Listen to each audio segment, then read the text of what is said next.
আল্লাহ রাব্বুল আলামিন পৃথিবীতে এমন কোনো প্রাণী সৃষ্টি করেন নাই অহেতুক কোনো কিছু না, সব কিছু মানুষের উপকারের জন্য সৃষ্টি করেছেন। একদিন মুসা আলাইহিস সালাতু ওয়াস সালাম তুর পাহাড়ে গিয়ে আল্লাহ রাব্বুল আলামিনের সাথে কথা বলবেন।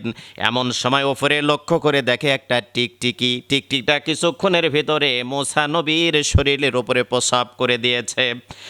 মুসা নবী একটু চেহারা লাল করে রাগান্বিত অবস্থায় ডাক দেয়া বলে, মালিক, আপনি টিকটিকি কেন সৃষ্টি করেছেন? তার দ্বারা তো কোনো কল্যাণ বুঝি নাই, কোনো উপকার হয় নাই, আমি তো কখনো কোনো বিষয়ে তার কাছ থেকে কোনো উপকৃত হয় নাই, কেন টিকটিকি আপনি সৃষ্টি করেছেন?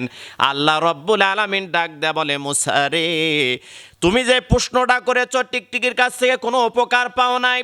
কয়েকদিন আগে টিকটিকি আমার কাছে এই ধরনের প্রশ্ন করেছিল, আল্লাহ ও মালিক, মুসা আলাইহিস সালামকে আপনি কেন সৃষ্টি করেছেন যার দ্বারা আমার কোনো উপকার হয় না, এবং আপনার কোনো কথা মুসা আমার কাছেও বয়ান করে শোনাই নাই, ওয়াজ করে শোনাই নাই, কেন মুসাকে আপনি সৃষ্টি করেছেন?